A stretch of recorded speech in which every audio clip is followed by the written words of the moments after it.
MSLI TV رہنمائی بدلتی دنیا کے لیے۔ تو حضرات، میری زندگی سے، آپ کی زندگی سے اور ہر صاحب ایمان کی زندگی سے جو عبادتیں شریعت کو مطلوب ہیں ان میں سے ایک عظیم ترین عبادت ہے توکل علی اللہ۔ زندگی کے ہر موڑ میں، زندگی کے ہر مرحلے میں اللہ کی ذات پر بھروسہ کرتے ہوئے آگے بڑھنا، یہ توکل علی اللہ ہے، یہ عظیم ترین عبادت ہے۔ اللہ تبارک و تعالیٰ نے فرمایا وَتَوَكَّلْ عَلَى الْحَيِّ الَّذِي لَا يَمُوتُ، کہا کہ اے پیغمبر اس اللہ پر بھروسہ کرو، اس ذات پر بھروسہ کرو جو ہمیشہ زندہ رہنے والی ہے، جسے کبھی موت لائق نہیں ہوتی، اس ذات پہ بھروسہ کر لو۔ یہ مشرکین کی جتنی سازشیں ہیں، جتنی مکاریاں ہیں، جتنی عیاریاں ہیں، یہ سب کے لیے اللہ تعالیٰ کافی ہے۔ اللہ اکبر۔ سچ کہیں میرے بھائی، انسان کا سب سے بڑا دشمن شیطان ہے، وہ ازلی دشمن ہے۔ اس کی حتی المقدور کوشش ہوتی ہے کسی بھی لحاظ سے ایک انسان کو شرک میں مبتلا کرے، اور اس انسان کو ہمیشہ والی جہنم پہنچانے کی کوشش کرتا ہے، اور اس کے لیے وہ جتنی چاہے کوششیں کرتا ہے۔ اللہ سے اس نے وعدہ کیا ثم لآتینہم من بین ایدیہم ومن خلفہم وعن ایمانہم وعن شمائلہم ولا تجد اکثرہم شاکرین۔ پروردگارا، یہ آدم کی آنے والی نسلوں کو، قیامت تک آنے والی نسلوں کو میں بہکانے کی، گمراہ کرنے کی، سیدھے راہ سے ہٹانے کی حتی المقدور کوشش کروں گا۔ دائیں جانب سے آؤں گا، کام نہیں چلے گا، بائیں جانب سے آؤں گا، کام نہیں چلے گا، سیدھے سامنے سے آؤں گا، پیچھے سے آؤں گا، ہر طریقے سے اسے گمراہ کرنے کی کوشش کروں گا۔ پروردگارہ، تم بہت سارے کم بندوں کو جو ہے، کم بندوں کو تم شکر گزار پاؤ گی۔ وَلَا تَجِدُ أَكْثَرَهُمْ شَاكِرِينَ۔ روزی روٹی کے معاملے میں اللہ کی ذات پر کامل بھروسہ کرنا۔ پیارے نبی صلی اللہ علیہ وسلم نے فرمایا لو انکم تتوکلون علی اللہ حق توکلی لرزقکم کما یرزق الطیر تغدو خماصا وتروح بطانا۔ کہا کہ لوگوں، تم اللہ پر ویسے توکل کرو جیسے کرنے کا حق ہے، خالی قولی زبان پہ نہیں، زبانی باتیں نہیں، اللہ کی ذات پر کامل بھروسہ کرو۔ اللہ تمہیں ویسے رزق دے گا جیسے کہ جو پرندوں کو دیتا ہے۔ پرندوں کو روزی روٹی گھونسلے میں آ کے نہیں گرتی، پرندے صبح سویرے نکلتے ہیں، محنت کرتے ہیں، کوشش کرتے ہیں، اور جو ہے پیٹ بھرے شام میں لوٹتے ہیں، وہ اپنے بچوں کے لیے دانا بھی لے کے آتے ہیں۔ کہا کہ اللہ تمہیں ایسے دے گا۔ لیکن افسوس کی بات ہے میرے بھائیوں، بہت سارے مسلمان ہیں اللہ کو رزاق تو مانتے ہیں، اپنا نام عبد الرزاق بھی رکھتے ہیں، لیکن زندگیوں کا جائزہ لو، اس دنیا کی ہوس، اس دنیا کی بھوک اتنی ہے، اللہ کی ذات پہ بھروسہ نہیں، اللہ کی رزاقیت پہ بھروسہ نہیں۔ مال ہے، سود میں ملوث ہے، مال ہے، رشوت میں ملوث ہے، اور بھی چاہیے، اور بھی چاہیے، دھوکے سے مال کماتے ہیں، انسانیت کا خیال کیے بغیر انسانوں کا خون چوستے ہیں، یہ دنیا دنیا دنیا کے پیچھے بھاگتے ہیں۔ ان الحمدللہ نحمده ونستعینه ونستغفره ونعوذ بالله من شرور أنفسنا ومن سيئات أعمالنا، من يهده الله فلا مضل له ومن يضلل فلا هادي له، وأشهد أن لا إله إلا الله وحده لا شريك له، وأشهد أن محمدا عبده ورسوله۔ يا أيها الذين آمنوا اتقوا الله حق تقاته ولا تموتن إلا وأنتم مسلمون۔ يا أيها الناس اتقوا ربكم الذي خلقكم من نفس واحدة وخلق منها زوجها وبث منهما رجالا كثيرا ونساء، واتقوا الله الذي تساءلون به والأرحام إن الله كان عليكم رقيبا۔ يا أيها الذين آمنوا اتقوا الله وقولوا قولا سديدا يصلح لكم أعمالكم ويغفر لكم ذنوبكم، ومن يطع الله ورسوله فقد فاز فوزا عظيما۔ أما بعد، فإن خير الحديث كتاب الله، وخير الهدي هدي محمد صلى الله عليه وسلم، وشر الأمور محدثاتها، وكل محدثة بدعة، وكل بدعة ضلالة، وكل ضلالة في النار۔ أعوذ بالله السميع العليم من الشيطان الرجيم، من همزه ونفخه ونفثه۔ وَلَقَدْ خَلَقْنَا الْإِنسَانَ وَنَعْلَمُ مَا تُوَسْوِسُ بِهِ نَفْسُهُ ونحن أقرب إليه من حبل الوريد إذ يتلقى المتلقيان عن اليمين وعن الشمال قعيد ما يلفظ من قول إلا لديه رقيب عتيد وجاءت سكرة الموت بالحق ذلك ما كنت منه تحيد ونفخ في الصور ذلك يوم الوعيد وجاءت كل نفس معها سائق وشهيد لقد كنت في غفلة من هذا فكشفنا عنك غطاءك فبصرك اليوم حديد وقال قرينه هذا ما لدي عتيد ألقيا في جهنم كل كفار عنيد مناع للخير معتد مريب الذي جعل مع الله إلها آخر فألقياه في العذاب الشديد قال قرينه ربنا ما أطغيته ولكن كان في ضلال بعيد قال لا تختصموا لدي وقد قدمت إليكم بالوعيد ما يبدل القول لدي وما أنا بظلام للعبيد وقال عز وجل يا أيها النبي حسبك الله ومن اتبعك من المؤمنين حاضرین جمعہ اور پردہ نشین خواتین اسلام، ہر قسم کی تعریف، کبریائی و بڑائی، حمد و ثنا اس اللہ وحدہ لا شریک کے لیے لائق و زیبا ہے کہ اسی نے اس عظیم کائنات کو ایک عظیم مقصد کے لیے پیدا فرمایا۔ وہ مقصد اللہ تعالیٰ نے سورۃ الذاریات میں واضح کرتے ہوئے فرمایا وَمَا خَلَقْتُ الْجِنَّ وَالْإِنسَ إِلَّا لِيَعْبُدُونَ، کہ ہم نے سارے انسان اور جنات کو صرف اپنی عبادت کے لیے پیدا فرمایا ہے۔ بے پایہ درود و سلامتی نازل ہو اللہ کے تمام پیغمبروں پر، بالخصوص میرے اور آپ کے آخری پیغمبر جناب محمد الرسول اللہ صلی اللہ علیہ وسلم پر۔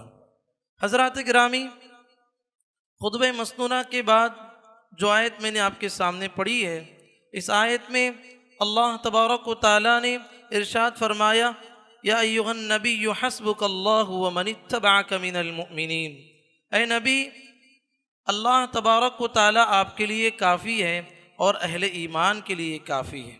اللہ تعالیٰ کا اہل ایمان کے لیے کافی ہونے کا مطلب کیا ہے؟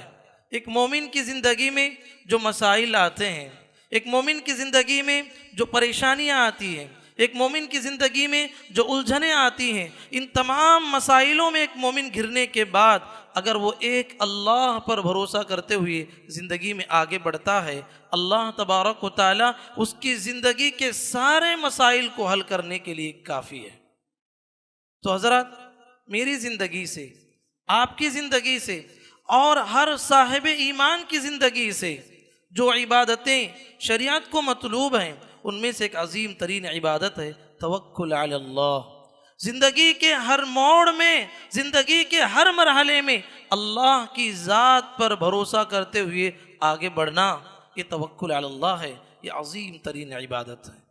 اگر ہم قرآن مجید کا مطالعہ کرتے ہیں، قرآن مجید کو پڑھتے ہیں، تو قرآن مجید کی 10 آیتوں میں توکل کی اس عبادت کو انجام دینے کا ہمیں حکم دیا گیا ہے۔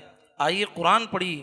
سورۃ الانفال میں اللہ تبارک و تعالیٰ نے فرمایا انما المؤمنون الذین اذا ذکر اللہ وجلت قلوبهم واذا تلیت علیہم آیاتہ زادتہم ایمانا وعلی ربہم یتوکلون۔ کہا کہ مومن بندے وہ ہیں، مومن بندے وہ ہیں جن کے سامنے اللہ کا ذکر ہوتا ہے ان کے دل کانپ اٹھتے ہیں، اور اللہ رب العالمین کی آیتیں پڑھی جاتی ہیں، زادتہم ایمانا، ان کے ایمان میں اضافہ ہو جاتا ہے، وعلی ربہم یتوکلون۔ زندگی کے ہر مرحلے میں چاہے نقصان ہو جائے، چاہے ان کا خسارہ ہو جائے، ہر مرحلے میں اللہ کی ذات پر وہ مکمل ایمان رکھ کے آگے بڑھتے ہیں۔ میرے بھائیوں، ایک سچا مومن ہی اللہ کی ذات پر کامل بھروسہ رکھتا ہے، یہ زبانی باتیں نہیں، ایک سچا مومن ہی اللہ کی ذات پر کامل بھروسہ کرتا ہے۔ اللہ نے سورہ مائدہ میں فرمایا وَعَلَى اللَّهِ فَتَوَكَّلُوا إِن كُنتُم مُؤْمِنِينَ، کہا کہ اے لوگوں تم واقعتاً سچے پکے مومن ہو، اللہ کی ذات پر کامل بھروسہ رکھو۔ معزز حضرات، زندگی میں دشمن کا خوف ہے، دشمن ہمارے خلاف پروپیگنڈے کر رہے ہیں، ہمارے خلاف سازشیں کر رہے ہیں، ہمارے خلاف، ہمارے مال جان کے خلاف جو ہے اس کے جو ہے پیچھے پڑے ہوئے ہیں۔ ہمیں کرنا کیا ہے؟ اللہ کی ذات پر کامل بھروسہ کر لو، اللہ کی ذات پر کامل بھروسہ کر لو، اللہ ہمارے لیے کافی ہو جائے گا۔ آپ دیکھیے مکی زندگی سے محمد الرسول اللہ صلی اللہ علیہ وسلم گزر رہے، توحید کے اس دعوت کو لے کر اٹھے، سارا معاشرہ آپ کے خلاف ہو گیا، مشرکین کی صبح شام نبی کریم صلی اللہ علیہ وسلم اور آپ کے صحابہ کے خلاف سازشیں ہونے لگی، کمزور صحابہ کو مارا جا رہا تھا، نبی کریم صلی اللہ علیہ وسلم کو ستایا جا رہا تھا، نبی کریم صلی اللہ علیہ وسلم کے خلاف جو کرنا تھا ان کی ہر طرح کی طاقتیں اس پہ لگائی جا رہی تھی، نعوذ باللہ، یہاں تک کہ محمد الرسول اللہ صلی اللہ علیہ وسلم کو ختم کرنے کی سازشیں ہو رہی تھی۔ آپ پڑھیے سورہ فرقان میں اللہ تعالیٰ نے کیا تعلیم دی محمد صلی اللہ علیہ وسلم کو، آپ کو طاقت جمع کرنے کا حکم نہیں دیا، اللہ تبارک و تعالیٰ نے فرمایا وَتَوَكَّلْ عَلَى الْحَيِّ الَّذِي لَا يَمُوتُ، کہا کہ اے پیغمبر اس اللہ پر بھروسہ کرو، اس ذات پر بھروسہ کرو جو ہمیشہ زندہ رہنے والی ہے، جسے کبھی موت لائق نہیں ہوتی، اس ذات پہ بھروسہ کر لو۔ یہ مشرکین کی جتنی سازشیں ہیں، جتنی مکاریاں ہیں، جتنی عیاریاں ہیں، یہ سب کے لیے اللہ تعالیٰ کافی ہے۔ اللہ اکبر، سچ کہیں میرے بھائی، انسان کا سب سے بڑا دشمن شیطان ہے، وہ ازلی دشمن ہے، اس کی حتی المقدور کوشش ہوتی ہے کسی بھی لحاظ سے ایک انسان کو شرک میں مبتلا کرے اور اس انسان کو ہمیشہ والی جہنم پہنچانے کی کوشش کرتا ہے، اور اس کے لیے وہ جتنی چاہے کوششیں کرتا ہے۔ اللہ سے اس نے وعدہ کیا ثم لآتینہم من بین ایدیہم ومن خلفہم وعن ایمانہم وعن شمائلہم ولا تجد اکثرہم شاکرین، پروردگارا یہ آدم کی آنے والی نسلوں کو، قیامت تک آنے والی نسلوں کو میں بہکانے کی، گمراہ کرنے کی، سیدھے راہ سے ہٹانے کی حتی المقدور کوشش کروں گا۔ دائیں جانب سے آؤں گا، کام نہیں چلے گا، بائیں جانب سے آؤں گا، کام نہیں چلے گا، سیدھے سامنے سے آؤں گا، پیچھے سے آؤں گا، ہر طریقے سے اسے گمراہ کرنے کی کوشش کروں گا۔ پروردگارہ تم بہت سارے کم بندوں کو کم بندوں کو تم شکر گزار پاؤ گے، وَلَا تَجِدُ أَكْثَرَهُمْ شَاكِرِينَ۔ تو حضرات، اس ملعون شیطان کی نجات پانا چاہتے ہیں، شیطان کی شرارتوں سے نجات پانا چاہتے ہیں، سورۃ النحل میں اللہ تعالیٰ نے فرمایا إِنَّهُ لَيْسَ لَهُ سُلْطَانٌ عَلَى الَّذِينَ آمَنُوا وَعَلَىٰ رَبِّهِمْ يَتَوَكَّلُونَ، کہا کہ شیطان کا بس ان لوگوں پہ نہیں چلتا جو ایمان والے ہیں اور زندگی میں ہمیشہ اللہ کی ذات پر بھروسہ کر کے آگے بڑھتے ہیں، شیطان کا ان پر کوئی بس نہیں چلنے والا ہے۔ تو حضرات، بات سمجھ میں آئی، شیطان کی شرارتوں سے بچنے کا بھی حربہ توکل علی اللہ ہے۔ زندگی کی سارے مسائل سے، زندگی کے سارے الجھنوں سے اگر نجات پانا چاہتے ہیں، سورۃ الطلاق میں اللہ تبارک و تعالیٰ نے فرمایا وَمَن يَتَوَكَّلْ عَلَى اللَّهِ فَهُوَ حَسْبُهُ، جو اللہ کی ذات پر بھروسہ کر لے، اللہ اس کی زندگی کے لیے کافی ہے، اس کی پوری زندگی اللہ تبارک و تعالیٰ حفاظت میں، اپنی حفاظت میں لینے والے۔ تو میرے بھائیوں، اللہ کی ذات پر کامل بھروسہ کر کے آگے بڑھنا چاہیے۔ اللہ کے نبی محمد الرسول اللہ صلی اللہ علیہ وسلم کی زندگی کو پڑھیے، صحابہ اکرام رضوان اللہ علیہ مجمعین کی زندگیوں کو پڑھیے، کیسے اللہ کی ذات پر بھروسہ کرتے ہیں۔ آپ دیکھیے موسیٰ علیہ السلام ہے، موسیٰ علیہ السلام اور آپ کی قوم بنی اسرائیل، بنی اسرائیل پر جو ہے اس دنیا کا سب سے بڑا ظالم، جابر، متکبر، سفاک، خونریز انسان فرعون قوم بنی اسرائیل کو مشق ستم بنائے رکھا تھا، ان پہ ظلم کرتا تھا، ہر آئے دن ان پہ ظلم کیے جا رہا تھا۔ اتنا بڑا ظلم، ان کی ماؤں کے گودوں سے بچوں کو چھینتا اور ماؤں کے سامنے قتل کرتا تھا اور ان کی بچیوں کو لونڈیاں بناتا تھا، اتنا بڑا ظلم کرنے لگا۔ موسیٰ علیہ السلام آئے، موسیٰ علیہ السلام نے اپنی قوم کو نصیحت کرتے ہوئے فرمایا یا قومی ان کنتم آمنتم باللہ فعلیہ توکلوا ان کنتم مسلمین، کہا کہ اے میری قوم کے لوگوں، تم واقعتاً مسلمان ہو، اللہ کی ذات پر بھروسہ کرو، یہ ظلم ہو رہا ہے، یہ جو ہے وقتی ہے، اللہ کی مدد تمہارے شامل حال ہونے والی ہے۔ تو سارے بنی اسرائیل کے لوگوں نے کہا فقالوا علی اللہ توکلنا ربنا لا تجعلنا فتنة للقوم الظالمین ونجنا برحمتک من القوم الکافرین، کہا کہ پروردگارا ہم نے تجھ پہ بھروسہ کیا ہے، اے اللہ ظالم قوم کے لیے ہمیں آزمائش کا ذریعہ نہ بنا، ظالم قوم کے لیے ہمیں آزمائش کا ذریعہ نہ بنا، اور کافر قوم کے ظلم سے ہمیں نجات دے دے۔ بنی اسرائیل نے اللہ کی ذات پہ کامل بھروسہ کیا۔ اللہ اکبر۔ ادھر دیکھیے موسیٰ علیہ السلام نے دیکھا فرعون ہر آئے دن بنی اسرائیل پہ ظلم کر رہا ہے، اللہ کی اجازت سے راتوں رات قوم بنی اسرائیل کو لے کر نکل گئے، مصر سے نکل گئے۔ اور ادھر فرعون کو پتا چلا کہ قوم بنی اسرائیل کو جو ہے موسیٰ علیہ السلام لے کے نکل گئے اجازت کے بغیر۔ اس کی بڑی فوج تھی، بڑی فوج کے ساتھ خود بھی نکلا اس کا تعاقب کرتے ہوئے، اور موسیٰ علیہ السلام جس راستے کو لے کے نکلے تھے وہ راستہ بحر کلزم تک انہیں پہنچا دیا۔ بحر کلزم تک موسیٰ علیہ السلام اپنی قوم کو لے کے پہنچے ہیں۔ اب دیکھتے ہیں موسیٰ علیہ السلام اور قوم بنی اسرائیل دور سے دیکھتے ہیں فرعون اور اس کا لشکر آ رہا ہے۔ قرآن سورۃ الشعراء میں کہتا ہے فَلَمَّا تَرَاءَ الْجَمْعَانِ قَالَ أَصْحَابُ مُوسَىٰ إِنَّا لَمُدْرَكُونَ، کہا کہ جب فرعون کی فوج کو دیکھ کر بنی اسرائیل چیخ اٹھی، چلا اٹھی، کہا کہ اے موسیٰ ہم پکڑے گئے، ہم مارے گئے۔ قالوا اوذینا من قبل ان تأتینا ومن بعد ما جئتنا، کہا کہ موسیٰ تمہارے آنے سے پہلے بھی چکی کے دو پارٹ کے درمیان پسے جا رہے تھے، اور تمہارے آنے کے بعد کیا ہو رہا ہے؟ اب تو پھر بھی ہم جو ہے چکی کے دو پارٹ کے درمیان پسے جائیں گے۔ فرعون اور اس کا لشکر آ رہا ہے بڑے ہتھیاروں کے ساتھ۔ اِنَّا لَمُدْرَكُونَ، جس تاکید کے ساتھ، جس زور کے ساتھ، جس قوت کے ساتھ قوم بنی اسرائیل نے کہا، حضرت موسیٰ علیہ السلام اس سے بھی زیادہ تاکید کے ساتھ اللہ کی ذات پر بھروسہ کرتے ہوئے فرمایا قَالَ كَلَّا قَالَ كَلَّا إِنَّ مَعِيَ رَبِّي سَيَهْدِينِ، کہا کہ میری قوم ہرگز ہرگز ایسا نہیں ہو سکتا، مجھے نظر آ رہا ہے فرعون آ رہا ہے، فرعون کا لشکر آ رہا ہے، ان معی ربی سیہدین، میرا رب میرا ساتھ ہے اور مجھے وہ کبھی تنہا چھوڑنے والا نہیں ہے۔ نتیجہ دیکھیے اللہ کی ذات پہ موسیٰ علیہ السلام کا اتنا عظیم بھروسہ۔ فأوحینا الی موسیٰ ان اضرب بعصاک البحر، کہا کہ موسیٰ آپ کے ہاتھ میں جو لاٹھی ہے دریا پہ ماریے۔ اللہ اکبر۔ اللہ پر کامل بھروسہ کرنے کا نتیجہ دیکھیے۔ فأوحينا إلى موسى أن اضرب بعصاك البحر فانفلق فكان كل فرق كالطود العظيم، جب موسیٰ علیہ السلام نے دریا پہ جو ہے اپنی عصا کو مارا، یہ دریا اللہ اکبر تاریخ نے دیکھا پہاڑوں کی شکل اختیار کر گیا، 12 راستوں میں تبدیل ہو گیا۔ یہ 12 راستے کیوں؟ قوم بنی اسرائیل 12 قبیلوں میں بیٹھی ہوئی تھی، ہر قبیلے کے لیے ایک ایک راستہ فراہم ہو گیا۔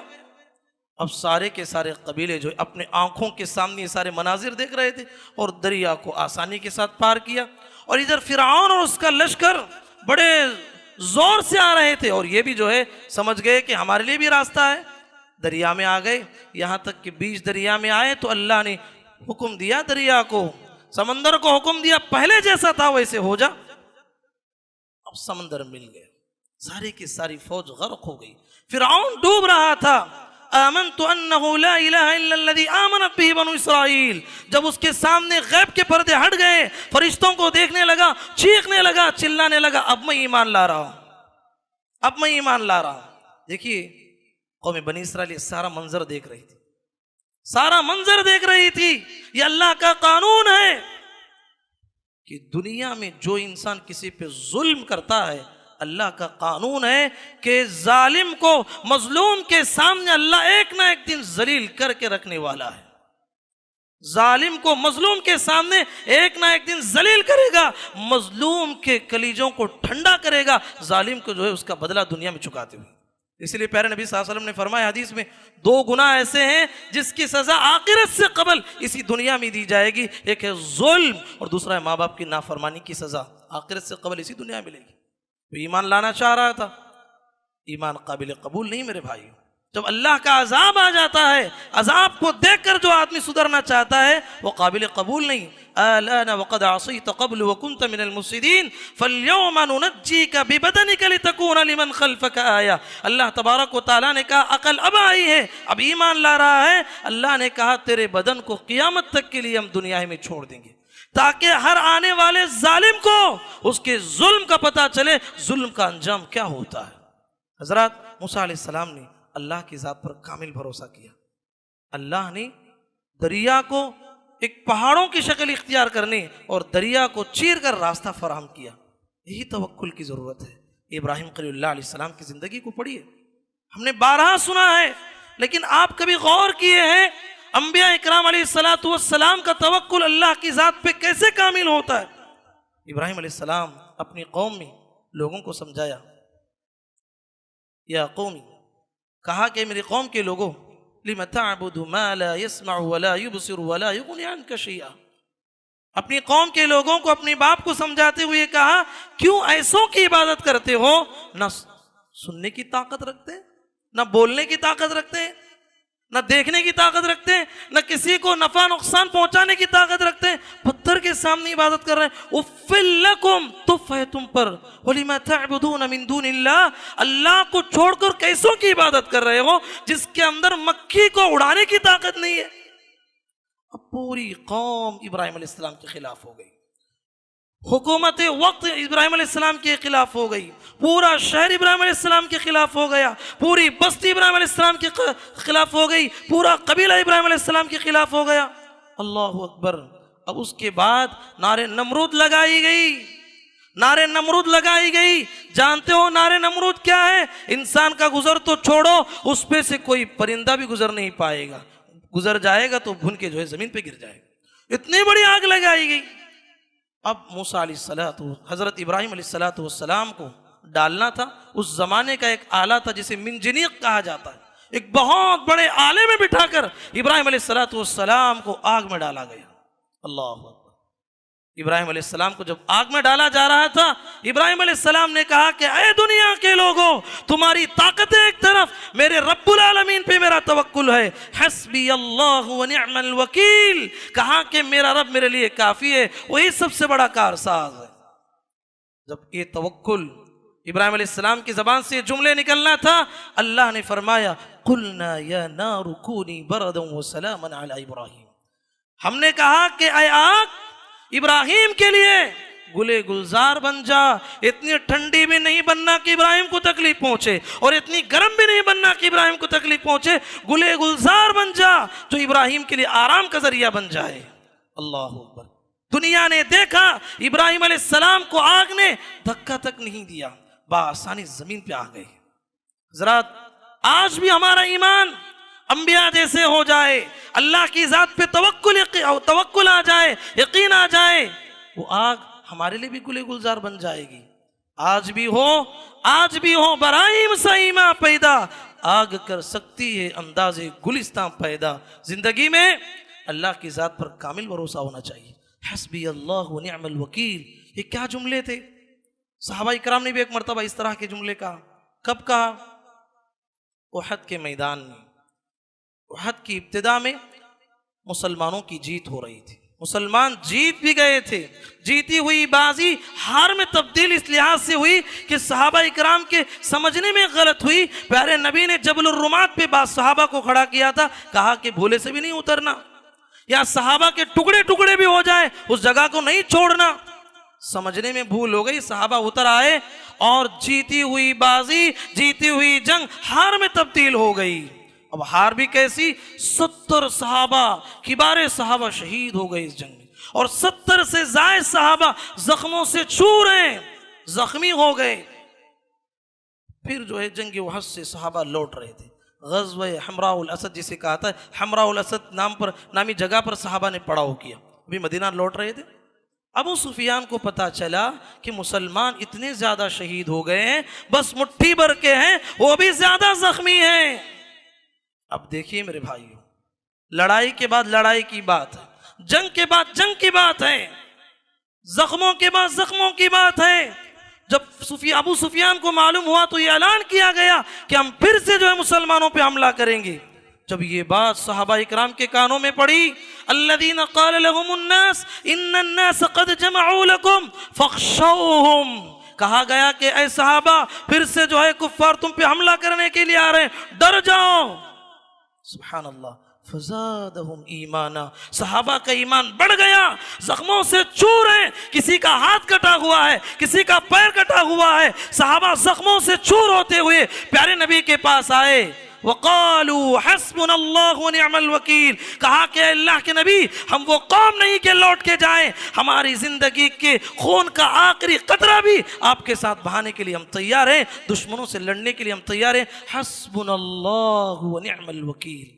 صحابہ کی زبان سے نکلا حسبنا اللہ ونعم الوکیل، ہمارے لیے اللہ کافی ہے اور وہی سب سے بڑا کارساز ہے۔ یہ جملے نکلنا تھا، اللہ نے مشرکوں کی دلوں میں رعب ڈال دیا، وہاں سے وہ فرار ہو گئے، جنگ نہیں ہوئی۔ تو حضرات اس سے بات معلوم ہوتی ہے کہ جو انسان اللہ کی ذات پر کامل بھروسہ کرتا ہے، اللہ کی نصرت، اللہ کی تائید اس کے شامل حال ہوتی ہے۔ یہ محمد الرسول اللہ صلی اللہ علیہ وسلم ہے۔ آپ کی پوری زندگی آپ دیکھیے کتنے اطمینان کے ساتھ اللہ کی ذات پہ بھروسہ کرتے تھے۔ آپ نے واقعہ بارہا سنا، صحیح بخاری کی روایت کہ نبی کریم صلی اللہ علیہ وسلم جنگ سے لوٹ رہے تھے، قیر اللہ کا وقت تھا، تھوڑا آرام کرنا تھا، کسی درخت سے جو ہے پیر نبی صلی اللہ علیہ وسلم نے تلوار کو لٹکا کے آرام کر رہے تھے۔ صحابہ کی عادت تھی نبی کریم صلی اللہ علیہ وسلم کو تھوڑا جو ہے نبی صلی اللہ علیہ وسلم سے تھوڑا ہٹ کے سویا کرتے تھے۔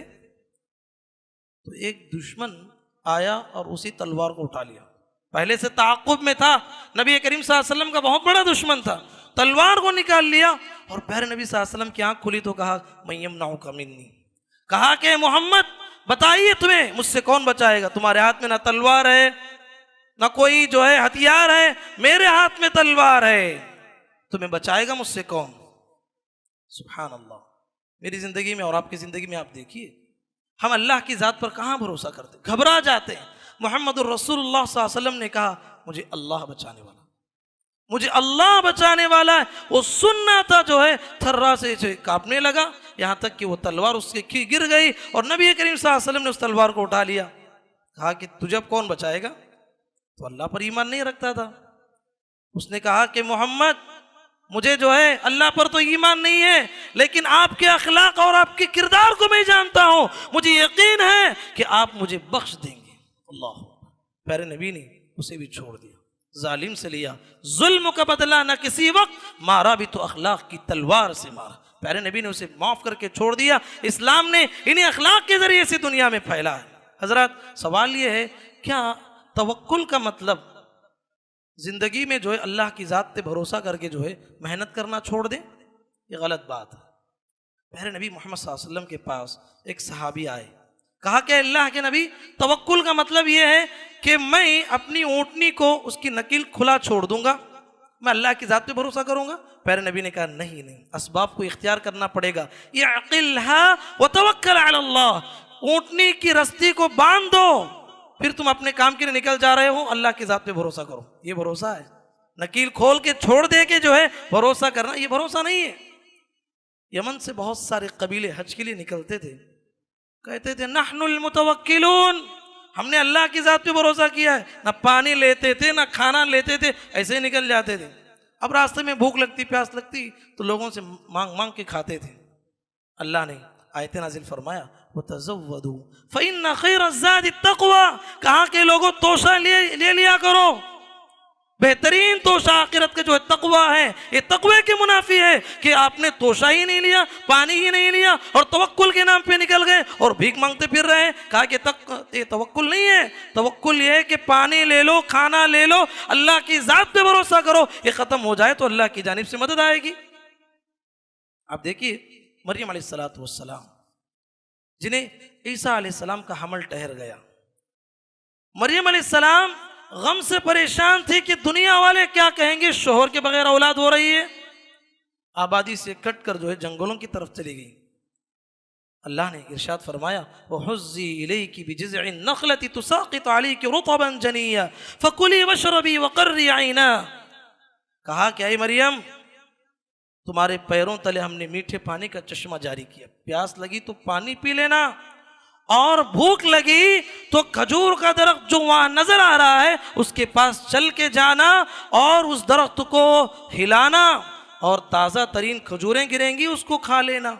مفسرین نے نقطہ بیان کیا ہے، یہ حاملہ مریم کی بات تو چھوڑو، ایک گاما پہلوان، اس دنیا کا بڑا پہلوان آ کے بھی جو ہے اس کے اندر بھی یہ طاقت نہیں ہے کہ کھجور کے درخت کو ہلائے، اتنا مضبوط ہوتا ہے درخت وہ، اور کھجور اپنے خوشوں سے اتنا مضبوط لگا رہتا ہے، املی نہیں کہ جو ہلانے سے گر جائے۔ کہا گیا کہ حاملہ مریم سے تمہارے اندر جتنی طاقت ہے وہ تمہیں کرنا ہے.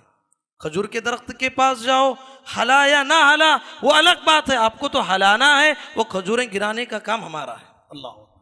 تو مریم علیہ السلام کو بھی حکم دیا گیا بیٹھے رہو، پانی آئے گا آپ کے منہ کے پاس، کھجور ٹوٹ کے آئے گا، ایسا نہیں ہے، آپ کو بھی محنت کرنا ہے. سب سے بڑی مثال لے لیجئے. اس لیے بات بتانا پڑتا ہے، بہت سارے لوگ ہاتھ پہ ہاتھ دھرے گھروں میں بیٹھ جاتے ہیں، محنت نہیں، کوشش نہیں. پوچھنے پر کہتے اللہ کی ذات پہ بہت بھروسہ ہے بھائی، محنت نہیں کریں گے، کوشش نہیں کریں گے، محنت سے جی چراتے ہیں اور کہتے ہیں کہ میں نے اللہ پر بھروسہ کیا ہے. غلط بات ہے، آپ نے اللہ پر توکل کیا ہی نہیں ہے.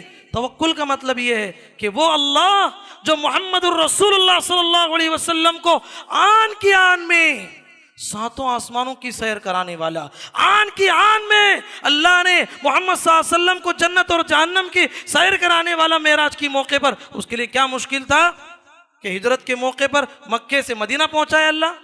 کتنا آسان کام تھا، لیکن اللہ نے کیا نہیں. اللہ دیکھنا چاہا کہ میرا بندہ مجھ پر کتنا توکل کرتا ہے، اور پیارے نبی صلی اللہ علیہ وسلم نے کیا کیا. سبحان اللہ. سفر ہجرت میں کئی اللہ کے نبی صلی اللہ علیہ وسلم نے اسباب کو اپنایا. ان میں سے سب سے پہلے سفر ہجرت کے لیے اپنے ساتھی کا انتخاب ابو بکر رضی اللہ عنہ کو کیا، اور حضرت نبی کریم صلی اللہ علیہ وسلم نے راستہ دکھانے والا ایک بہترین آدمی جسے عبداللہ بن ارقد کہا جاتا ہے اس کا انتخاب کیا. اور پیارے نبی صلی اللہ علیہ وسلم نے اسباب کو اختیار کرتے ہوئے سوچا ہمیں ڈائریکٹ مدینہ نہیں جانا ہے، 3 دن کے لیے غار ثور میں چھپنا ہے. غار ثور میں چھپ گئے. سبحان اللہ. اس وقت کا واقعہ ہے، دشمنوں نے اعلان کیا اگر کوئی آدمی محمد کو اور محمد کے ساتھ ابو بکر کو زندہ یا جو ہے مردہ پکڑ کے لائے، ہم جو ہے اسے 100 سرخ اونٹ انعام دینے والے. انعام بھی اتنا بڑا تھا کہ معاشرے کے بڑے بڑے مالدار بھی پکڑنے کے لیے نکل گئے. سراقہ بن مالک کتنے بڑے بعد میں صحابی بنے، کتنے بڑے مالدار تھے، یہ بھی پکڑنے کے لیے نکل گئے. تفصیلی واقعہ ہے ان کا. یہاں تک کہ مشرکین غار ثور کے دہانے پر پہنچ گئے. یہاں تک تو ابو بکر رضی اللہ عنہ کا ایمان مضبوط تھا. جب مشرکین دہانے پہ پہنچ گئے، وہ اللہ مشرکین کو اس کے دہانے تک پہنچانے پر قادر تھا، لیکن انہیں یہ حکم نہیں تھا کہ جو نیچے دیکھ سکے. وہاں پر ابو بکر رضی اللہ عنہ تھوڑا کمزور پڑ گئے. کہا کہ اللہ کے نبی اب ہوگا کیا، یہ مشرکین اگر نیچے دیکھ لے تو ہمارے لیے خیر نہیں رہے گا. سبحان اللہ. محمد الرسول اللہ صلی اللہ علیہ وسلم نے کیا فرمایا؟ لا تحزن ان اللہ معنا. بڑے اطمینان کے ساتھ فرمایا اے میرے ساتھی ڈرنے کی ضرورت نہیں، ہمارے ساتھ اللہ موجود ہے. اما ظنک باثنین اللہ ثالثہما. سمجھ رہے ہو کہ ابو بکر اس غار میں میں اور آپ ہیں، ہمارا تیسرا ہماری حفاظت کرنے والا اللہ رب العالمین. یہی تقوی، یہی ایمان، یہی توکل کی ضرورت ہے میرے بھائیوں. زندگی میں اللہ کی ذات پر کامل بھروسہ کرنا ہے. یہ بھی غلط بات ہے کہ توکل کے نام پر ایک طرف جو ہے یہ غلط فہمی کہ توکل ہی توکل، اسباب کو اختیار نہیں کرتے. اور بہت سارے لوگ صرف ان کا بھروسہ اسباب پہ ہے. میری طاقت، میری قوت، میرا پیسہ، میرا مال، میری دولت، میری فوج، سب کچھ ہے، اللہ کے ذات پہ کچھ بھی بھروسہ نہیں. ایسے انسان پر بھی اللہ کا عذاب آئے گا. اللہ پر بھروسے کے ساتھ اسباب کو اختیار کرنا، اسباب ہی کو سب سمجھ لیا جائے. اس طرح کا ایک واقعہ نبی کریم صلی اللہ علیہ وسلم کی سیرت میں ہوا. فتح مکے کے بعد فوراً ایک جنگ ہوئی جسے جنگ حنین کہا جاتا ہے. جنگ حنین میں 12,000 کی تعداد میں صحابہ لڑنے کے لیے جا رہے تھے، اور اتنی تعداد میں کبھی صحابہ دشمنوں سے لڑنے کے لیے نہیں گئے تھے. 12,000 کی تعداد میں صحابہ جا رہے تھے. تو ان میں سے بعض لوگوں کی زبان سے نکل گیا لن نغلب اليوم من قلت. کہا کہ آج تعداد کے اعتبار سے ہم اتنے زیادہ ہیں، اتنا زیادہ ہیں کہ آج ہمیں کوئی ہرا نہیں پائے گا. ایسی زبان استعمال ہوئی. جب جنگ چھڑ گئی، مشرکین نے، دشمنوں نے ایسا وار کیا میدان جنگ سے بہت سارے صحابہ پریشان ہو گئے، بہت سارے صحابہ شہید ہو گئے. میدان جنگ چھوڑ کے جو ہے تھوڑا ہٹنے لگے. پورا میدان جنگ خالی ہو گیا ان کی زبان کی وجہ سے. محمد الرسول اللہ صلی اللہ علیہ وسلم تنے تنہا ہیں، تلوار لیے میدان جنگ میں اتر گئے، اور تلوار کو جو ہے ہوا میں فضا میں لہراتے ہوئے کہا انا النبی لا کذب انا ابن عبد المطلب. کہا کہ لوگوں میں سچا پیغمبر ہوں، عبد المطلب کا بیٹا ہوں. کہاں جا رہے ہو؟